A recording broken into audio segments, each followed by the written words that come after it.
नमस्कार दोस्तों, स्वागत है आपका मेरे YouTube channel story with Atul में। शुरू करते हैं अनिल मोहन जी द्वारा लिखा गया उपन्यास डकैती का अलार्म। देवराज चौहान कॉल का बिल देकर वहां से बाहर निकला और जैकेट की जेब में हाथ डाले मार्केट में घूमने लगा। वहां कुछ हिंदुस्तानी लोग घूमते दिखे। तभी एक रेस्टोरेंट दिखा तो देवराज चौहान ने भीतर प्रवेश कर किया। मुंबई। मोहन भोंसले बस के स्टॉप पर रुकने पर नीचे उतरा और पैदल ही एक तरफ सड़क के किनारे किनारे चल पड़ा। शाम के 7 बज रहे थे। वो ये बात नोट नहीं कर सका कि एक तरफ खड़ी कार चिंटी सी रफ्तार से उसके पीछे सरकने लगी है। उस कार की ड्राइविंग सीट पर जगमोहन मौजूद था, जिसकी नज़र मोहन भोंसले की पीठ पर टिकी थी। मोहन भोंसले का कद मात्र 5 फुट 2 इंच था। वो सामान्य से शरीर का व्यक्ति था। मुंबई में ही पैदा हुआ और यहीं पला बड़ा हुआ।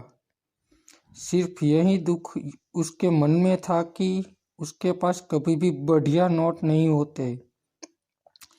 वैसे वो मैकेनिक था। मैकेनिक भी किसी एक चीज का नहीं, हर खराब चीज का मैकेनिक था। जोड़ तोड़ कर लगाकर हर चीज को दुरुस्त कर लेता था। यही वजह थी कि खर्चा पानी उसका आराम से निकल जाता था। 30 साल की उम्र थी उसकी। आज से 10 साल पहले पुलिस ने उसे बम बनाने के जुर्म में पकड़ा था, परंतु मोहन भोंसले कभी नहीं माना कि वो बम बना रहा था।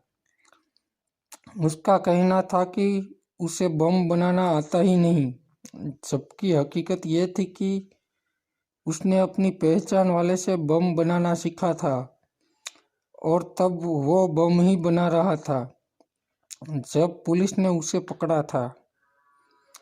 जो भी हो, 3 साल केस चलने के बाद वो छूट गया। पुलिस ने उसकी ये पहली और आखिरी मुलाकात थी।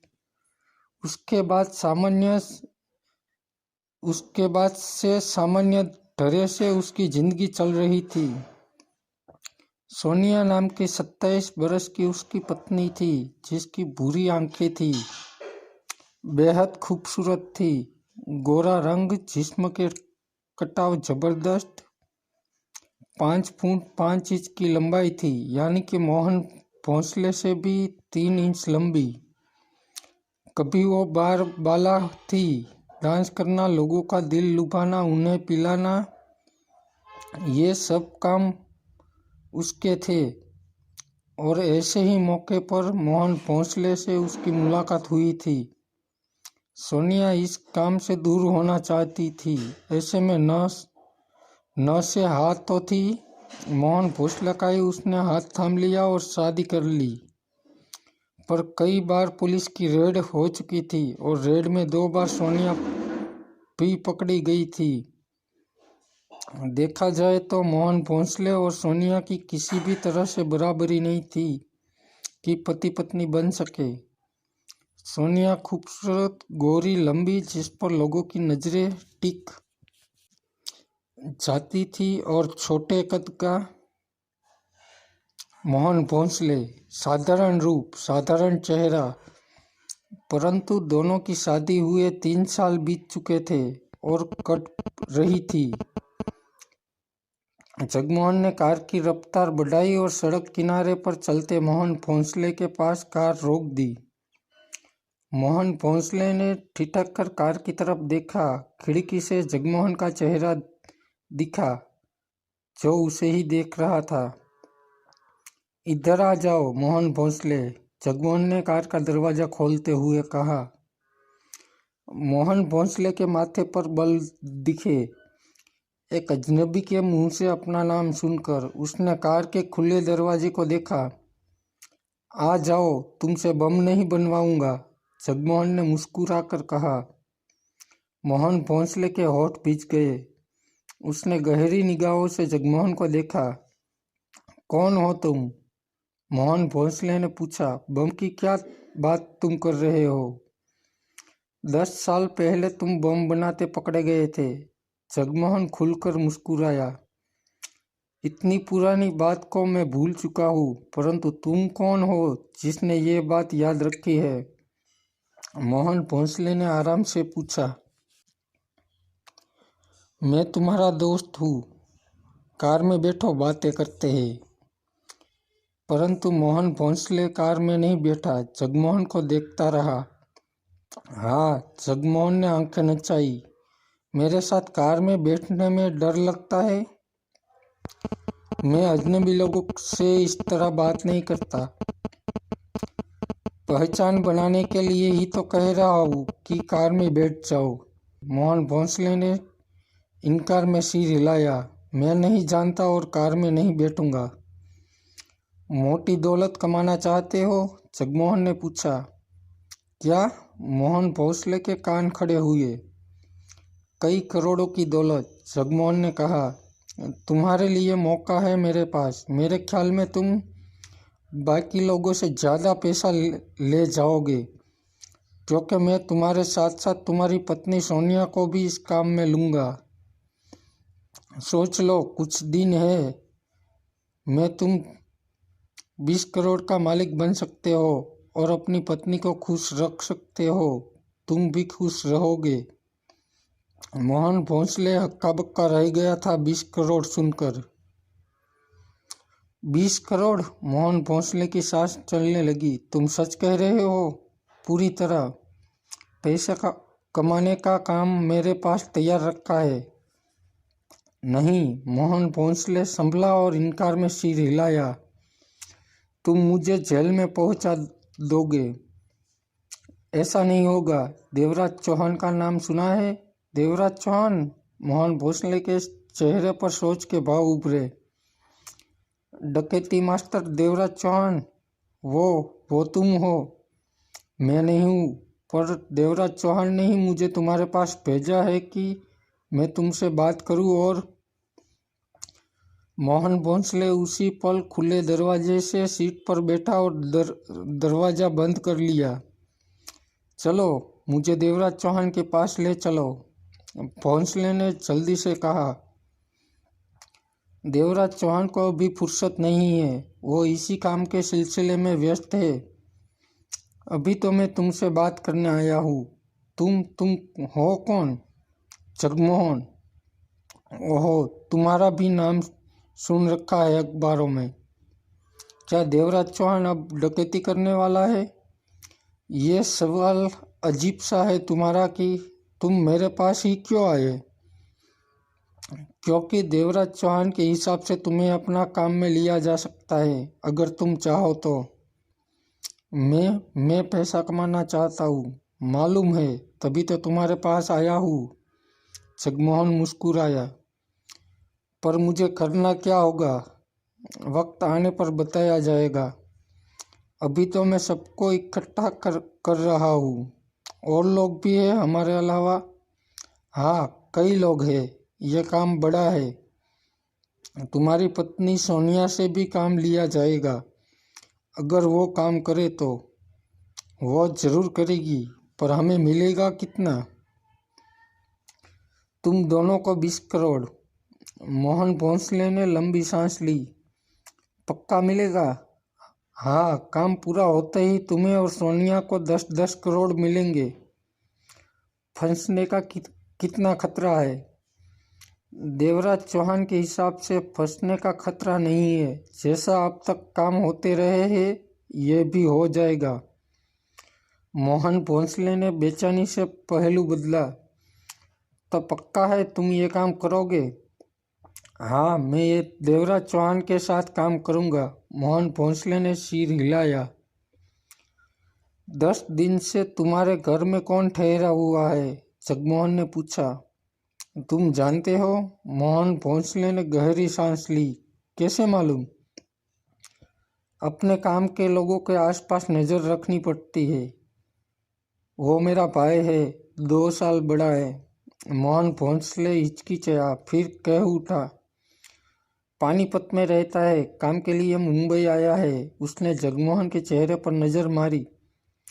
तुम उसे काम दे सकते हो? जगमोहन के चेहरे पर सोच के भाव उभरे। वो बहुत समझदार है। मोहन भोंसले शब्दों का चयन करके बोला। पैसे की खातिर ही वो मुंबई आया है। उसे पैसे मिल गया तो वापस पानीपत चला जाएगा। तुम जो काम उसे करने को कहोगे उसे होशियारी से पूरा करेगा। क्या नाम है तुम्हारे भाई का? प्रताप भोंसले। वो? मैं उससे मिलने जाऊंगा। जगमोहन ने सोच भरे स्वर में कहा। अभी चलो, वो घर पर ही है। फोन करके आऊँगा। तुम्हारी पत्नी सोनिया से भी मिलना है। अपना फ़ोन नंबर दो और मेरा ले लो। काका मेहर 42 बरस का, कई हिट फिल्में देने वाला प्रोड्यूसर और डायरेक्टर। कई शानदार फिल्में बनाई। 42 वर्ष की उम्र तक उसने बहुत कुछ पा लिया था, परंतु पाने से भी कहीं ज़्यादा खो दिया था। बीते 3 सालों में लगातार 4 फिल्में पूरी तरह फ्लॉप रही। खाया कमाया सब फ्लॉप फिल्मों में ही बह गया। हालत यहाँ तक आ गई कि इनकम टैक्स देने के लिए भी पैसा नहीं बचा। टैक्स में कई गड़बड़ियाँ करनी पड़ी। हालत खस्ता हो गई थी। बीते 6 महीने में 2 बार इनकम टैक्स विभाग का छापा उसके ऑफिस और फ्लैट पर पड़ा। रही सही कसर भी पूरी हो गई। अब हालत यह थी कि जब भी इनकम टैक्स वाले चाहते उसे बुला लेते या उनके आदमी आ जाते। टॉप प्रोड्यूसर डायरेक्टर ये वो कंगाली की हालत पर आ चुका था। उसकी ऑफिस और फ्लैट सलामत जरूर था, लेकिन उसका भी खर्चा निकालना कठिन हो चुका था। नई फिल्म बनाने के लिए उसे कोई फाइनेंस देने को तैयार नहीं था। बदहाली की स्थिति उसके सामने थी। ये बात कई बार मन में आ चुकी थी कि फ्लैट और बॉक्स ऑफिस बेचकर चुपचाप कहीं खिसक जाए, क्योंकि लेनदारों की लाइन भी छोटी नहीं थी। परंतु उसे सिर्फ मिर्चंदानी की चिंता थी, जिसके संबंध दुबई में बैठे भाई से डायरेक्ट थे। मिर्चंदानी के द्वारा एक बार चोरी छिपे हिंदुस्तान आए भाई से मिल भी चुका था। तब भाई ने कहा था कि वो उसकी फिल्मों में मिर्चंदानी के द्वारा पैसा लगाता रहेगा। स्पष्ट था कि उसकी फिल्मों में भाई का पैसा लगा था और फिल्म चली नहीं थी। भाई की रकम ब्याज के साथ हर रोज बढ़ती जा रही थी। मिर्चंदानी का फोन रोज आता और उसके तीखे शब्द सुनने पड़ते। अब तो तीखे शब्दों में धमकियां भी शामिल होने लगी थी। उसने मिर्चंदानी से साफ कह दिया था कि उसके पास देने को एक पैसा भी नहीं है।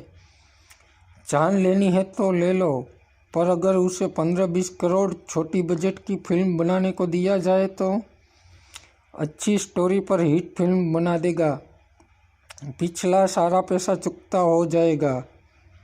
परंतु मिर्चंदानी उसे एक पैसा भी अब और देने को तैयार नहीं था और पहले का दिया वापस मांग रहा था।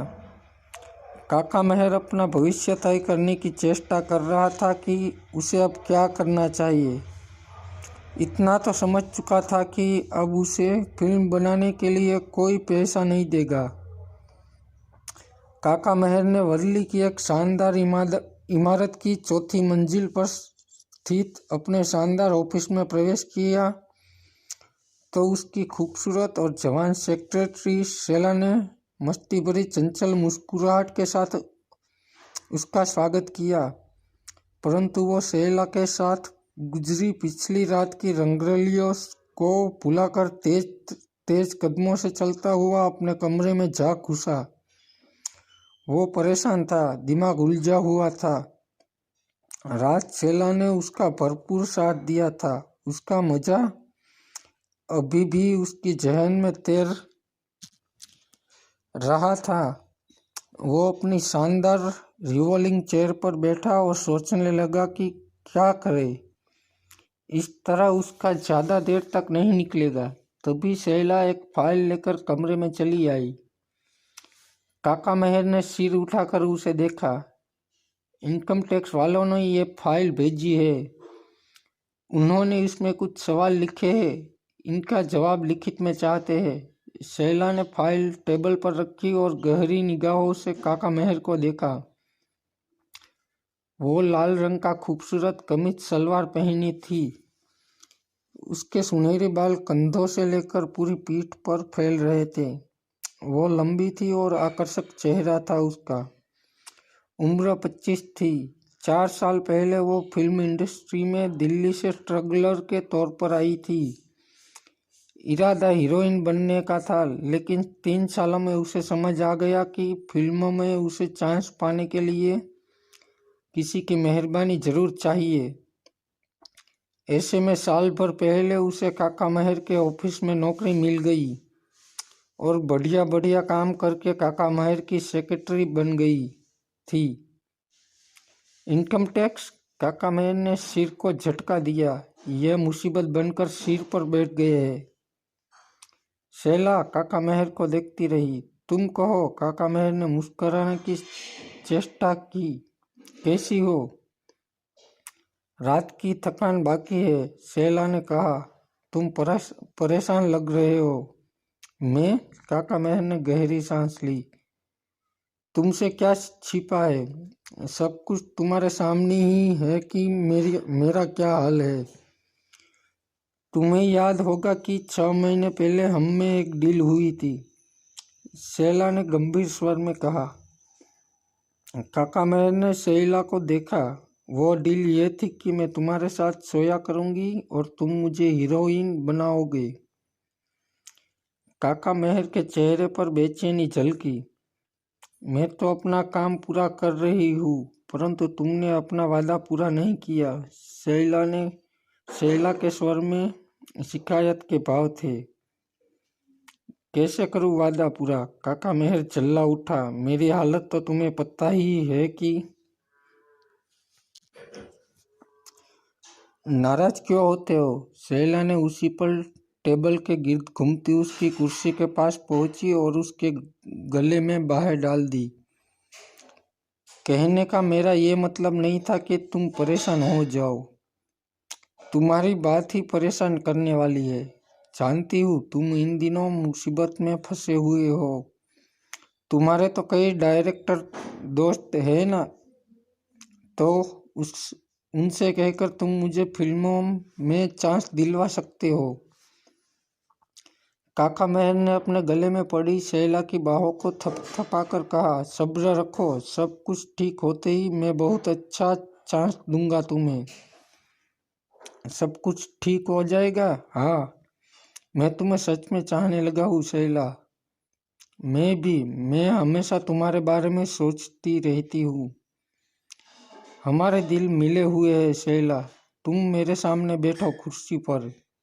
शैला वहां से हटी और टेबल के पार कुर्सी पर बैठी और मुस्कुराकर बोली, कहो। अगर मैं कहूँ कि छोड़ो ये फिल्मी दुनिया, शादी करके आराम से बैठकर कहीं जिंदगी बिताते हैं, तो तुम क्या कहोगी?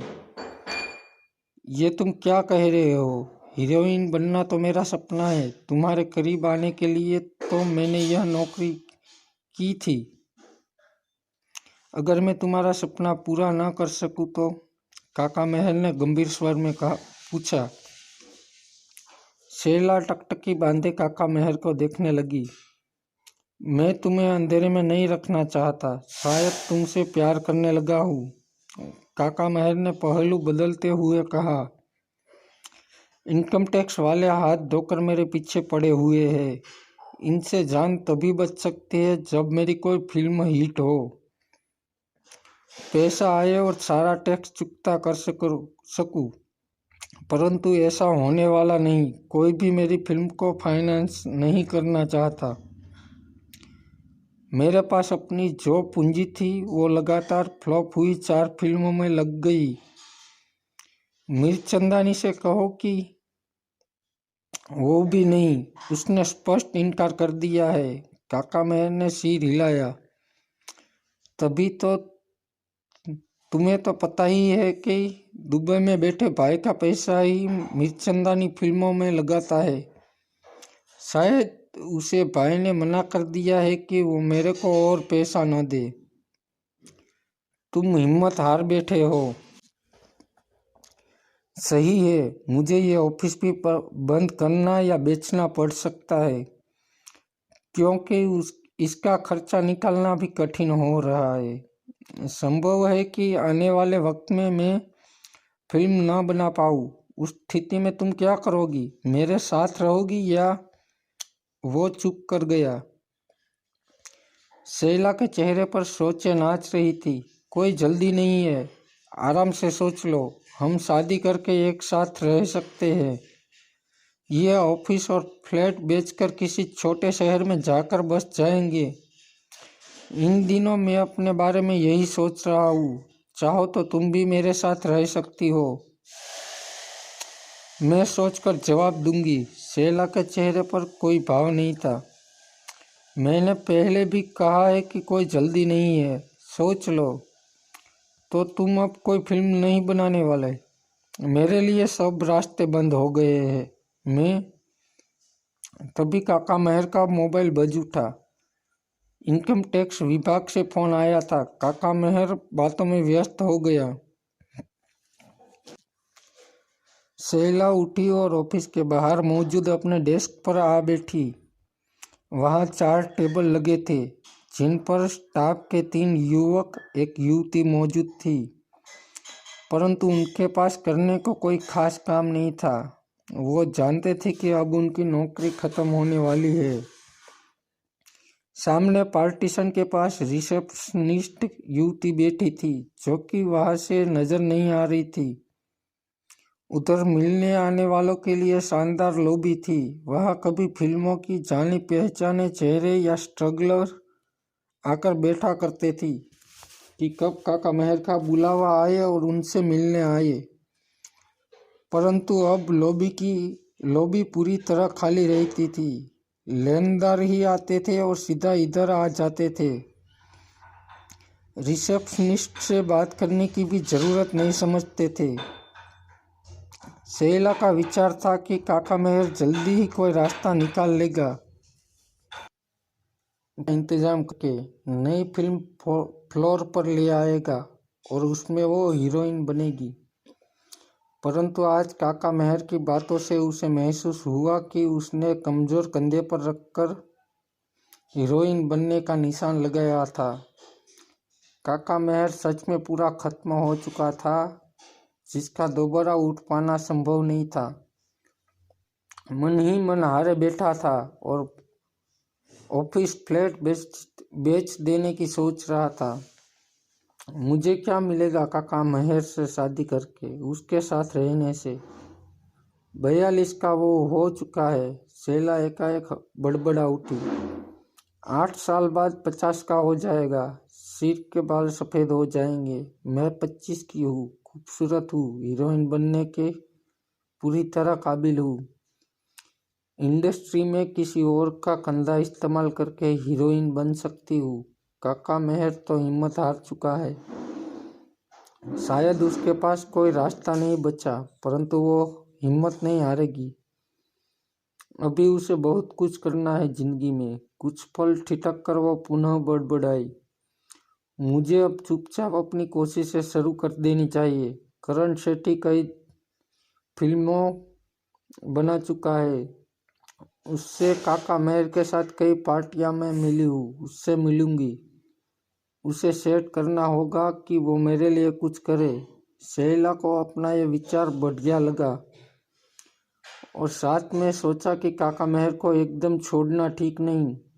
क्या पता आने वाले वक्त में मीरचंदानी उसे फिल्म बनाने के लिए पैसा देने को राजी हो जाए। फिल्म इंडस्ट्री में कब क्या हो जाए पता नहीं चलता। तभी रिसेप्शनिस्ट मीरा देसाई पार्टीशन की साइड से निकलकर अपनी तरफ आती दिखी। शैला की निगाह उस पर जा टिकी। शैला, मीरा देसाई ने जल्दी से कहा। जगमोहन नाम का कोई आदमी सर से मिलने आया है। जगमोहन? हाँ, पैसा लेने आया होगा। ये पहले कभी नहीं आया, मीरा देसाई ने कहा। भेजू उसे? अकेला है? हाँ। देखने में कैसा लगता है? पैसे वाला लगता है, स्मार्ट है। हो सकता है कि फिल्मों में काम पाने की कोशिश में हो। ठीक है, भेजो उसे। नहीं, तुम खुद ही उसे मेरे पास छोड़ जाओ। मीरा देसाई गई और जगमोहन को ले आई तथा छोड़कर वापस चली गई। बैठिए। शैला ने डेस्क के पास खड़ी पड़ी कुर्सी की तरफ इशारा किया। तो दोस्तों, ये थी यहाँ तक की कहानी। आगे की कहानी जानने के लिए बने रहिए मेरे साथ। और हाँ, मेरे चैनल को लाइक, शेयर और सब्सक्राइब जरूर करें। धन्यवाद।